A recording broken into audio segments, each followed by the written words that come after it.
체크인스탁입니다. 두 분 모셨습니다. 토마토 투자클럽 김윤주 전문가, 알파경제 김종일 이사입니다. 안녕하세요. 안녕하십니까. 예. 오늘 이슈부터 보겠습니다. 이제 한국과 미국 간의 관세 협상이 임박했습니다. 드디어 우리 차례인데, 주변국 보면 일본도 그렇고, 하나, 둘씩 대체로 사인을 했는데 이런 부분들이 우리 증시의 기대감으로 작용을 하고 있습니다. 과연 앞으로 어떻게 될 것인가, 그리고 기대감이 선반영됐다면은 공개되고 나서 살짝 좀 꺾일 수도 있고요. 아니면 우리가 전혀 예상치 못했던 그런 답안지가 될 수도 있고, 예상이 좀 힘든 영역이어가지고 어떻게 대비를 해야 될지도 어려우실 텐데, 김윤 전문가님, 이번에 한미 간의 관세 협상은 좀 어떻게 될까요? 금방 그 박상장 앵커님 말씀해 주셨던 것 중에 공개되고 나서 꺾일 수도 있다. 우리 시청자분들께서 이 그 퀘스천 마크에 포커싱을 좀 하셨으면 좋겠어요. 저도 어제 이 생각이 들어서 그 외모방송할 때 이런 이야기를 드렸었는데, 오늘 시장이 상당히 중요한 이유입니다. 그래서 전일 그 시장을 보게 되면 여러분들, 장 초반에 굉장히 낙폭 깊었죠. 사실 체감 수수도 엄청 떨어졌고요. 조방원부터 삼성전자까지 좋은 내용 하나도 없었습니다. 일본 이야기 나왔을 때 좀 같이 올라간 게 자동차 정도? 사실 그것도 뒤에 드리고 싶은 말씀을 일단 많은데, 어찌됐건 일본이 표준 기준치를 약간이라도 제공해서 대한민국도 그러하지 않겠느냐, 비슷한 수준이거나 조금 더 낫지 않겠느냐라는 생각이 든다면 오늘 증시도 예상을 뒤엎고 강하게 출발할 수 있습니다. 그렇게 되면 우리 아까 박상장 앵커님 말씀대로 8월 1일이 재료 소멸이 될 수도 있죠. 그래서 조금 이번 주에 조금 더 랠리를 가야 되는 측면이 있고, 반대적으로 꽁꽁 묶여서 기대감이 선반영되지 않고 오늘 보합권이나 이렇게 하루 차나로 좀 끝난다면 사실상 8월 1일 이후 흐름이 더 중요하죠. 어떤 내용이 나오느냐. 자, 그러면 그 상호관세 이제 부분을 결국 이야기해 봐야 될 것 같은데, 저는 일본에서 느꼈던 자동차 파트에 대해서는 이거는 약간 이슈가 크게 될 만한 일인가, 저는 좀 그렇게 느꼈고요. 사실 일본이 잘해서 어찌됐건 세율 부분까지 포함하면 15%긴 한데 12.5% 네. 자동차를 받아들였단 말이죠. 그러면 그건 일본이 잘하는 거죠. 한국도 그러하리란 법이 전혀 없죠, 사실. 일본도 여러분들 자동차 강국입니다. 도요타, 닛산부터 시작해가지고 말할 것 없는데, 어찌됐건 그런 것들이 약간 커플링 돼가면서 국내는 자동차 업체들이 상당히 많이 갔고, 강관, LNG가 또 갔고, 그 다음에 여러 섹터들이 저점 반등을 했습니다. 삼성전자로 인해서. 그러면 오늘 국내는 이제 이렇게 정리를 좀 해보고요. 디커플링보다는 커플링 되기를 조금 일본과 정리를 해보고, 결국 우리가 이제 해결해야 될 부분은 첫 번째는 자동차다. 일본하고 비슷한 수치만 성적표를 받아든다면 저는 자동차가 후발주자 중에서 상단이 제한적이라고 말씀드렸는데 상단이 열리는 흐름이 되지 않을까 정리를 좀 해보고요.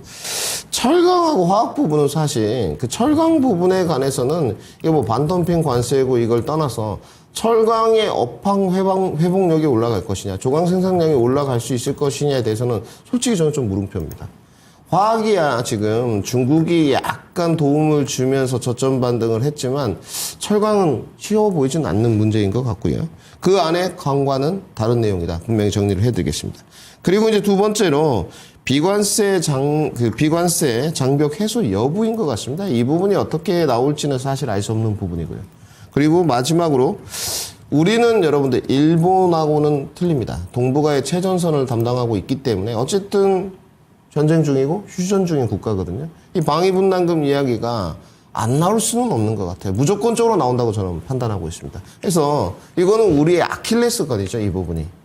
이분이 협상카드, 조커카드가 될 수가 없거든요. 이것을 어떻게 잘 받아오고 그들이 원하는 걸 주면서 우리한테는 데미지가 없게 가느냐, 이 부분이 중요할 것 같은데, 어찌됐건 그 방위분담금에 대해선 비슷한 수치만 되더라도 저는 성공이라고 좀 보여지고요.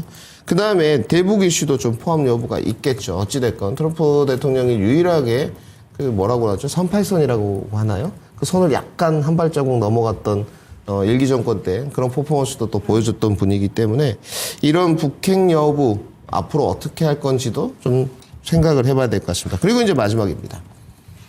어제 보니까 의외로 일본이 또 알래스카 프로젝트 참여하겠다 그래서 약간 좀 국내하고 결이 틀리죠. 이거 저희도 완전히 이제 그 팩트까지는 아닙니다만은 정리된 팩트까지는 아닙니다만은 일본보다는 좀 떨어지는 뉘앙스 이렇게 좀 표현을 해야 될 것 같거든요. 근데 어제 종목들은 움직였어요. 이게 진짜 좀 어려운 문제인 것 같습니다. 정말 일본만큼 안 됐을 때 그럼 반대로 올라갔던 관광 종목이나 자동차 종목들이 다시 그 양봉을 내줄 공사는 없는지 그것에 대한 판단도 중요한데 어찌됐건 02이 8월 1일까지의 랠리는 일본과 커플링되는 흐름으로 가지 않을까. 그 근거는 전일 니케이도 상당히 강세 움직임이 나왔다. 이렇게 정리를 좀 해드리도록 하겠습니다. 네, 역시나 전문가님도 기대를 조금 더 크게 내주셨고, 그리고 또 섹터별로도 어떤 식으로 시나리오가 있는지 이렇게 또 여러 가지 얘기를 해주셨는데, 사실 공개가 되고 또 시장의 반응을 봐야지 그 이후에 구체적인 전략이 좀 나올 것 같습니다. 그러면 김 이사님은 현재 상황을 좀 어떻게 보세요? 네, 일단 뭐 협상 결과가 나오기 전에 뭐 속단하는 것은 무리이긴 합니다만 어제도 말씀드렸던 것처럼 일본과 베트남 사이 정도라면 선방한 거 아닌가. 그래서 베트남이 20 받았고 뭐 일본이 한 15 정도 받았고 품목 관세의 그런 어떤 큰 차이 없이 큰 틀에서 한 15% 내외에서 만약에 마감을 한다면 우리한테 뭐 최고의 카드가 아닌가라고 보여지고요. 이제 마지막으로 어떤 큰 덩어리에서는 유럽과 우리나라가 좀 남아있는 상황이다 보니까 뭐 그러면 이 둘이 그 비슷한 수준에서만 끝나게 된다면 저는 우리나라에겐 호재가 될 수밖에 없고 전체가 호재냐? 아니죠. 어제 일본 시장이 뚜렷하게 보여주지 않았습니까? 무엇이 호재인지를 명확하게 보여줬다라는 거죠. 어제 일본 증시가 3% 올랐는데 그 3%의 4배 이상 올랐던 거의 모든 종목은 다 대형 자동차, 수출에 기인한 대형 자동차와 덴소 같은 자동차 부품주가 상승률 상위의 주력 종목이었다는 것을 잊으면 안 되고요. 우리 시장도 비슷하게 흘러갈 가능성이 높다라고 봐야 되겠죠. 그래서 뭐 지금 뭐 철강이나 일부 품목 관세가 남아있는 것들까지 내리면 좋겠지만 어쨌든 큰 틀에서는 이 베트남과 일본 사이 정도로 들어온다면 저는 뭐 성공적인 협상이라고 봐야 될 것 같고요. 그다음에 주목해 볼 것은 결국은 지금 뭐 일본에 뭐 700조 투자 이런 거 나오고 있는데 결론부터 말씀드리면 안 지킬 겁니다. 그다음에 700조 투자할 일도 없고요. 이게 지금 미국과 뭐랑 같이 하는 게 아니고 뭐 도요다가 미국에 투자하는 걸 의미하는 게 아니지 않습니까? 트럼프 대통령은 항상 명확합니다. 너희가 그동안 우리나라에서 이 정도 가져갔으니까 이 정도를 다시 미국에 가져와라는 게 가장 기본적인 시각이고요.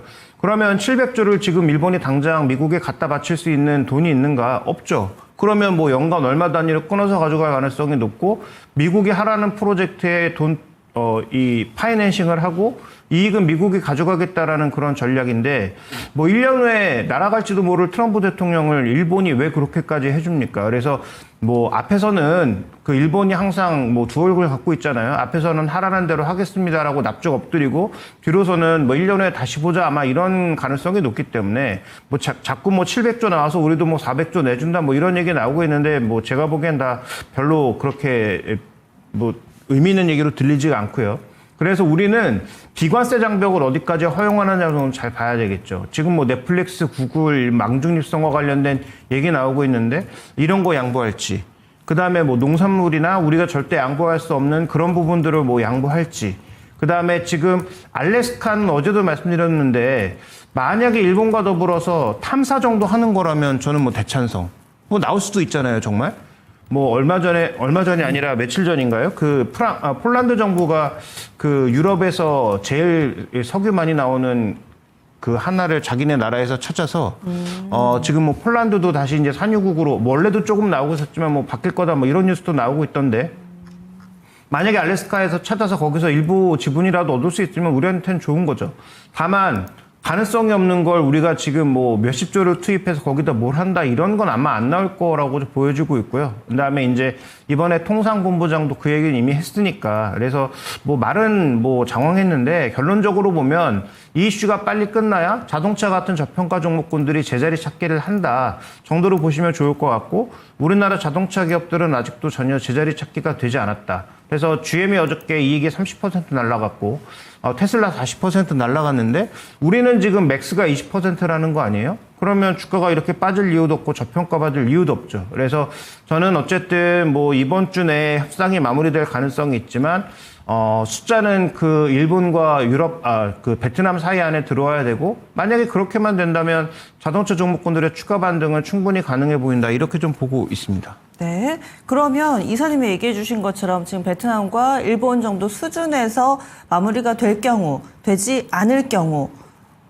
시나리오별로 그러면 액면 그대로 우리가 그것보다 더 높은 관세를 부과받으면 시장이 꺾이고 그것보다 낮은 관세를 부과받으면 계속해서 시장이 가고 뭐 이렇게 생각하면 되는 거예요? 지수는 일단 안 갈 거고요. 지금 뭐 오늘 다루지 않는 이슈지만 저는 세법 이슈가 더 중요하다고 보고 있기 때문에 세법 이슈가 결정되지 않는 한 증시는 못 갈 거예요. 그 다음에 연말 지수는 저는 지금 지수보다 많이 높지 않을 거라고 봅니다. 그래서 지수에 투자하고 싶은 마음은 없는데 이 관세 결정에 따라서 종목들 흐름이 확연하게 달라지겠죠. 그래서 자동차가 더 가느냐 못 가느냐는 어느 정도의 관세율을 받느냐에 결정되는 것으로 보이고 나머지 종목군들도 지금 현재 어저께 명확하게 보여주지 않았습니까? 미국과 레버리지로 쓸 수 있는 원전과 조선은 전혀 움직이지 못하고 가장 큰 피해주인 자동차만 올랐단 말이에요. 어저께 같은 경우에 살펴보시면. 그게 무엇을 의미하는가는 이미 답이 나와 있잖아요. 그래서 미국에 우리가 얻어올 수 있는 건데 실적이 올라오지도 않았는데 주가가 먼저 반영한 건 더 가기 어렵다니까요. 그래서 이런 종목군들에 대한 관심은 저는 일단 없고 자동차 같은 종목군들이 아까 말씀드렸던 대로 일본은 15 받았는데 우리 25 받는다? 그럼 뭐 급락하는 거죠. 근데 만약에 그게 아니고 일본과 비슷한 수준으로 받는다면 도요타보다 지금 극도로 저평가되어 있는 게 우리나라 자동차 기업들이기 때문에 우리나라 자동차 기업들이 더 갈 수밖에 없다 이렇게 보고 있습니다. 예, 알겠습니다. 관세 협상 과연 어떻게 될 것인가 많은 분들이 지켜보는 가운데 그 내용 또 정해지는 대로 또 알려드리도록 하겠습니다. 오늘은 안 나옵니다. 그리고 섹터로 넘어가 보겠습니다. 그럼 김민희 전문가님 오늘 어떤 섹터 보세요? 네, 오늘 LNG 관광 준비했습니다. 그리고 이사님은요? 네, 오늘 미국 시장에서 가장 이제 화두가 됐던 게 일단 뭐 카메라도 있었지만 네. AI 인프라 아니겠습니까? 그래서 AI 인프라에 대해서 점검해 보겠습니다. 네. 양쪽 섹터 모두 다 이슈가 좀 있습니다. 어제 관광 관련된 종목군들 강했고 또 저희가 앞서서 다뤄본 이슈에서도 알래스카 LNG 뭐 이런 부분들을 모멘텀으로 기대하는 목소리들도 나오고 있는데 김민희 전문가님은 어떻게 분석하세요? 일단 뭐 사실 선반영되고 있다고 봐야 되겠죠. 선반영되고 주가가 이미 일본, 우리 사실은 김칫국을 지금 마신 거지 않습니까? 뭐 일본과 비슷한 수치로 될 것이다. 그리고 뭐 조인트 벤처 뭐 설립해서 일본과 같이 알래스카 사업도 가지 않겠느냐. 실제로 실무협의단은 갔습니다. 분명히 말씀드리지만 이번에 할 때 그 산업부에서 한 그 가스 공사 관련된 분들이 실무협의를 하기 위해서 갔는데 뭐 사실 적극적으로 검토하는 분위기는 아닌 것 같고 어찌됐건 기업의 협력을 뭐 이끌어내겠다는 취지인 것 같은데 철강업계랑 조선업계는 좀 난색을 표하고 있죠. 특히 이제 그 약간 몰두하는 게 우리 대한민국이 또 최고의 기술력을 갖고 있는 게 LNG 쇄빙선이거든요. 얼음 깨면서 이렇게 가는. 근데 좀 난색을 표하고 있는 건 분명한 것 같은데 어찌됐건 일본의 지금 일본과 미국의 어떻게 보면 내용인데 이게 한국으로 그대로 이렇게 들어오는 한국도 뭐 이렇게 되지 않겠어? 이러면서 지금 자동차도 같이 올라가고 LNG도 마찬가지고 주가에 선반영되고 있다는 것은 분명히 짚고 가야 됩니다. 그러니까 실제로 이 협상안이 나왔을 때 자동차도 마찬가지고 LNG도 마찬가지고 저는 크게 못 간다고 보는 쪽이거든요. 그러니까 이 주가가 계속 한 일주일 동안 선반영돼서 주가가 오른다면 그러면 결국은 이제 후송 모멘텀을 좀 주의해야 될 것 같고요. 그 다음에 첫 번째, 이 알래스카 LNG 프로젝트 관련해서 기대감이 확대되고 있는 것만큼은 분명한 사실인 것 같습니다. 그리고 기술적인 위치도 어제 뭐 세아제강 이런 것도 좋았지만 스몰캡 종목들, 동양철관, 하이스틸, 넥스틸 모두 좋았거든요. 맞아요. 네. 그러니까 이 세아제강 차트 모습을 좀 보시면 충분한 가격 조정을 다 받았거든요. 그러니까 예전에 그 시세가 분출되기 직전 그 위치까지 다 돌아왔어요. 뭐 14만 원대까지 돌아왔으니까 21만 원에서 엄청 빠졌지 않습니까? 근데 어제는 10% 넘는 반등이었죠. 스몰캡 종목으로 가보면 그나마 저는 조금 그 뽑아본 것 중에는 넥스틸을 좀 좋게 보고 있거든요. 근데 넥스틸 좀 실적도 있고 어제 역시나 이 종목도 13% 종가 마감했습니다. 그러니까 분명히 선반영된 부분이 있고 기대감이 좋고 충분한 가격 조정이나 기간 행보를 했던 종목들은 시세 분출이 되었다. 그러면 앞으로는 어떨 것이냐. 그리고 이 정말 미국의 어떤 에너지, 인프라, 투자 증가에 따라서 낙수 효과가 계속 나올 것이냐. 저는 단기적으로는 가능하다고 보여집니다. 어찌됐건. 그래서 오늘이 중요한 거예요, 여러분. 오늘 뚜껑을 열었는데 뭐 키 맞추기 정도에서 끝나고 또 시세 분출이 된다거나 어제 일본 흐름과 계속 이어서 자동차 강간들이 가는지 이런 부분은 상당히 중요한 부분이고요. 그 다음에 어찌됐건 국내 관광 기업들을 좀 보니까 이 유정령하고 해양 플랜트 쪽으로 수주가 확대되고 있는 것은 제가 좀 확인을 했습니다. 그러니까 여기다가 가장 큰 것은 그 수주가 얼마나 크겠습니까? 그렇진 않잖아요. 근데 결국 이 모멘텀이 차지하는 비율이 7, 80%다. 이렇게 보시면 될 것 같고요. 그 다음에 이거는 이제 저의 좀 추론인데 이 강관 소재 기업으로 좀 한정하겠습니다. 강관 소재 기업들은 이 탄소 중립과 아래비액 수요와 맞물려서 연결 가능성도 좀 있지 않겠느냐라는 저희 주관적 판단을 좀 해보고요. 그거 조금만 더 얘기 좀 해주세요. 탄소 중립하고 관건 소재하고 어떻게 연결이 되는 거예요? 결국은 이제 우리가 설치해야 될 부분들이 있지 않겠습니까? 안에. 참 환경적으로. 네, 그건 역시 금방 빠르세요. 이해하시는 게. 물론 이게 저의 추론입니다만은 네. 여기까지 확장성이 있게 되면 너무 흐름이 좋겠죠. 근데 지금의 어찌됐건 주도력의 중심에는 오늘 관광을 저는 갖고 왔습니다만은 관광과 자동차가 전일부터 좀 서 있지 않나. 이렇게 정리를 좀 해야 될 것 같습니다. 예, 알겠습니다. 그래서 단기적으로는 모멘텀 살아있어서 낙수효과가 일정 부분 나올 것 같은데 오늘장 시세 좀 보시면서 한 판단을 좀 더 해보시면 좋겠고요. 그리고 AI 인프라입니다. 또 미국 정부 측에서 AI와 관련된 가이드라인 행동 계획을 발표를 했는데 김 이사님은 어떻게 보셨는지 그리고 우리 AI 인프라 섹터 이쪽은 어떤 영향 받게 될까요? 근데 결론적으로 보면 좋다가 결론인데 뭐 좋은 거야 다 알고 있으니까. 근데 이제 두 가지가 있는 거죠. 정부까지 나서서 뭔가 독려하고 있다라는 건 뭐 긍정적이고, 그다음에 오늘 구글 실적에서도 클라우드 실적과 더불어 AI 인프라 투자를 계속 늘려가겠다라고 얘기한 거 분명히 긍정적인데, 근데 최근 전망치가 절반으로 깎였잖아요. 한 2028년까지 50% 성장한다고 큰 소리 뻥뻥 치던 게 불과 몇 달 전인데 이거 이제 20%로 깎였단 말이죠. 왜 그럴까? 지금 여러 가지가 다 부족합니다. 예를 들어서 AI 인프라를 막 넓히고 싶은데 대리나 뭐 AI 껍데기 만드는 기업이라든지 뭐 대만에 들어가는 여러 기업들 빨리빨리 다 늘리고 싶은데 여러 군데서 동시다발적으로 마구 만들다 보니까 지금 기판 소재도 부족하고 기판 소재 만드는 업체는 증설을 안 한다고 하고, 지금 우리나라 H대현대 일렉트릭이나 이런 종목군들이 대박난 이유가 뭘까요? 작년에 그렇게 대박 터질 거 알면서도 증설을 안 한 게 핵심입니다. 증설을 왜 안 했을까? 과거 경험이 있거든요. 증설 한번 했다가 오더컷을 경기 조금만 꺾이면 막 해버리니까 여기에 이제 충격받은 이 소재나 이런 업체들은 예전처럼 뭐 시장 좋아진다고 갑자기 막 증설하고 이런 거 별로 안 하죠. 그래서 뭐 관세 피하기 위해서 어쩔 수 없지 않은 뭐 이런 일부 설비 투자를 제외하면 예전처럼 그런 공격적인 설비 투자는 없습니다. 그래서 TSMC 뭐 3나노까지는 압도적으로 잘했고 여전히 뭐 삼성전자보다 잘하겠지만 여기도 3나노부터는 거의 모든 칩에서 발열이 다 나오고 있잖아요. ARM과 관련된 칩에서도 발열이 나고 있죠. 그 다음에 애플 칩에서도 발열이 났죠. 그 다음에 지금 엔비디아 칩에서도 발열이 나고 있죠. 그래서 방식 바꿔서 2나노 한다고 하는 거잖아요. 1.4나노도 개발하고. 이거 뭐 그렇게 말하는 대로 쉽게 될까? 이게 좀 의문스러운 부분이기도 하고.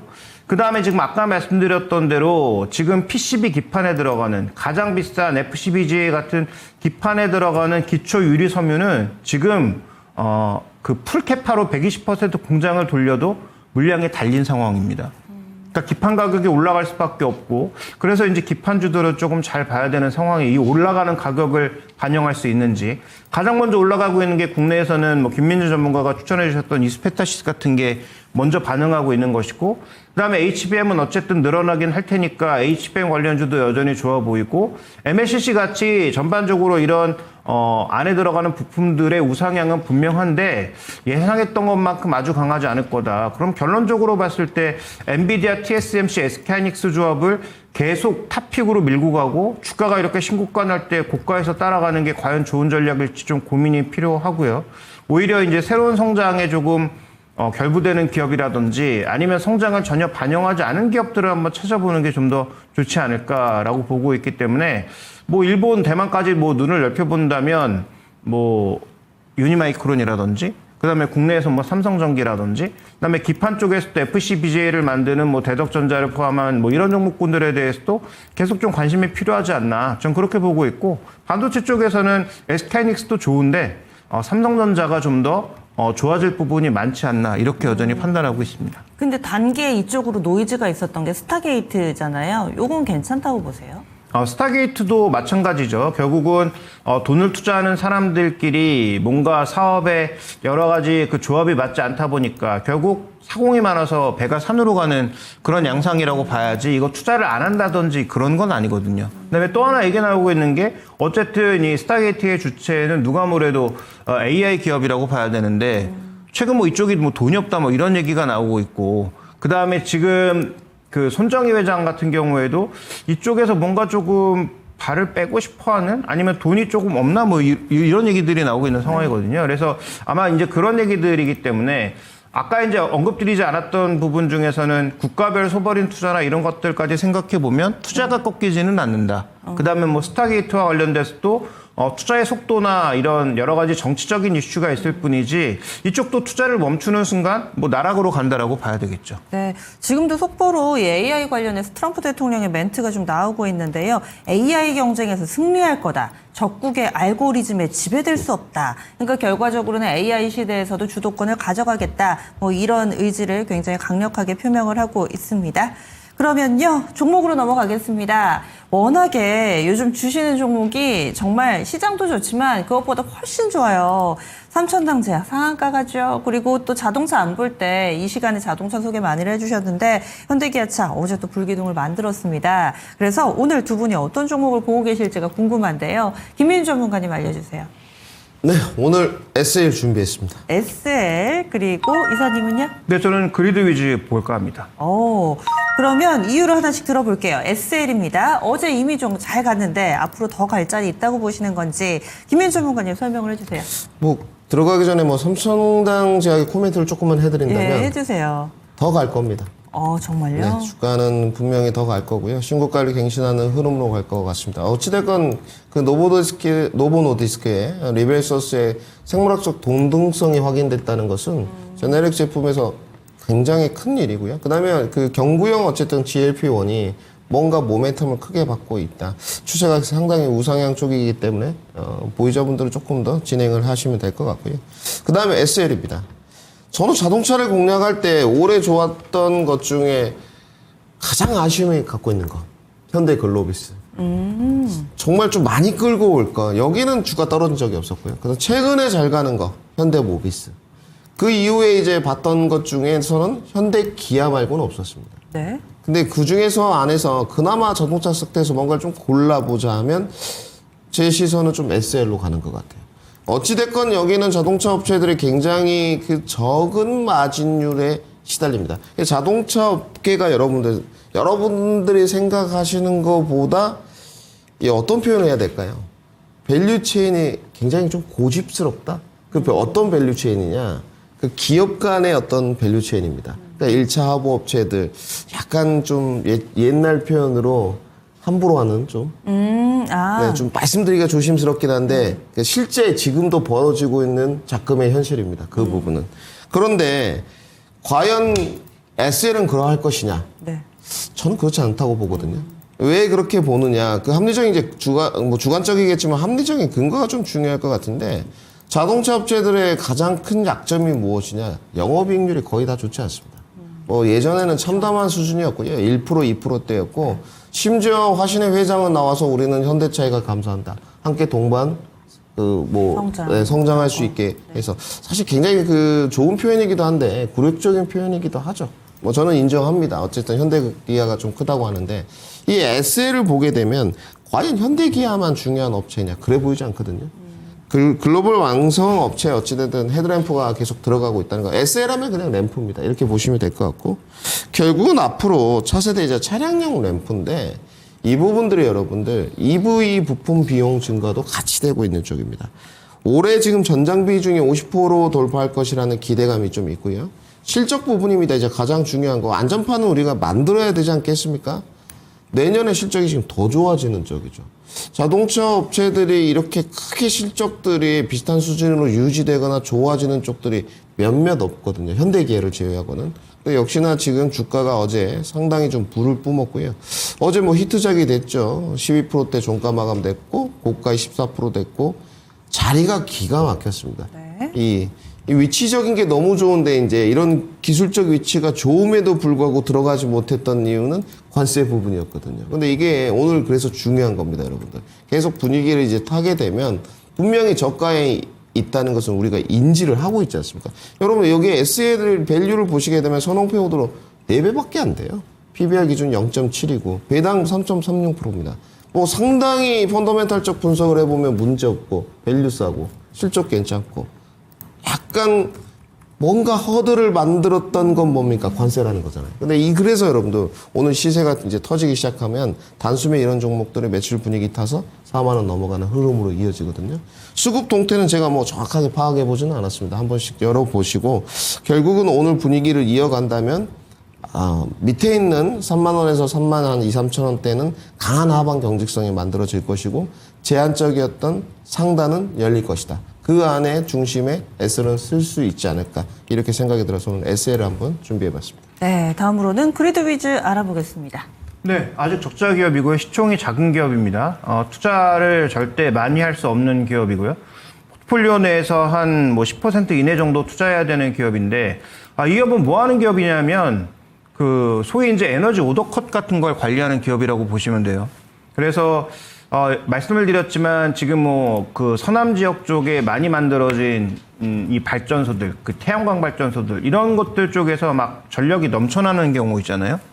그러면 이거를 오더컷을 해야 되는데 한전에서 명령을 내리고 그 명령이 기업들에게 다이렉트로 가지 않고 이제 중간에 솔루션을 거치게 되는데 그런 이 솔루션을 담당하는 게 이제 DR이라고 하는 사업부인데 그 사업부의 매출이 80% 이상을 차지하는 게 그리드위즈다.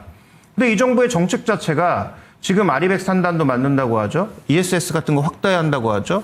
그러면 태양광이라든지 이런 쪽에서 발생하는 전력이 간헐적으로 계속 공급이 될 테고 ESS에서 또 관리되는 전력도 계속 늘었다 줄었다를 반복하는 그런 양상이 나타날 텐데 그러면 이런 것들 소위 이제 디맨드 컷을 하는 이런 솔루션의 사용량은 늘어날 수밖에 없다는 거죠. 그다음에 그리드위즈는 지금 공급하는 회사를 보시면 우리나라 지금 뭐 아시는 분들 아시겠지만 대형 공장은 스스로 발전소를 다 가지고 있잖아요. 자신들의 전력 관리를 위해서. 그런데 이제 우리나라는 전력 판매를 무조건 한전을 통해서 해야 되기 때문에 한전을 통해 가는 그런 과정에 있고 그러다 보니까 이제 중간에 이런 솔루션 회사들이 끼어 있는 거란 말이죠. 그러면 앞으로 이제 햇빛 연금 같은 것들을 지역별로도 늘린다라고 했는데 여기 수요는 올라갈 수밖에 없다라고 봐야 될 것이고 상장 이후에 주가가 굉장히 좀 헤매고 있는 양상인데 어쨌든 이런 아리백이 늘어나는 그런 상황에서는 DR 수요도 같이 증가할 수밖에 없다라는 점을 염두에 두실 필요가 있겠고 뭐 최근에 나온 보고서들을 조금 참고해 보니 하반기에는 조금 이익이 흑자로 전환될 가능성이 있다라는 얘기도 나오고 있는 상황이니까 그러면 흑자 전환 이 종목의 BPS가 16,000원 정도 되는데 현재 주가가 그렇게 비싼 편은 아니고 그러면 뭐 흑자 전환되고 앞으로 수요가 좀 올라온다라고 생각해 보면 저는 뭐 이쪽도 지금 뭐 전선이나 뭐 송배전, 전력기기 뭐 이런 쪽만 다 주목하고 있지만 이런 것도 한번 같이 봐야 되지 않을까라고 봐서 그리드위즈도 조금씩 관심 종목으로 넣어놓고 봐야 되지 않느냐라는 관점에서 말씀을 드리겠습니다. 네. 이름은 많이 들어봤는데 사실 이 종목을 방송에서 뭐 자주 언급할 일이 있지는 않아서 이 시간에 또 같이 배워봤습니다. 두 종목입니다. SL 대 그리드위즈. 어떤 토마토 AI의 분석이 나왔을지 함께 보시죠. 이 가운데서는 SL이 7 그리고 그리드위즈는 3입니다. SL은 저평가되어 있는 자동차 부품주다. 이런 부분들 그리고 배당도 안정적이어서 점수를 높게 받았는데 그리드위즈 같은 경우는 좀 아직 재무가 아쉽다라는 측면에서 점수가 좀 깎인 것 같아요.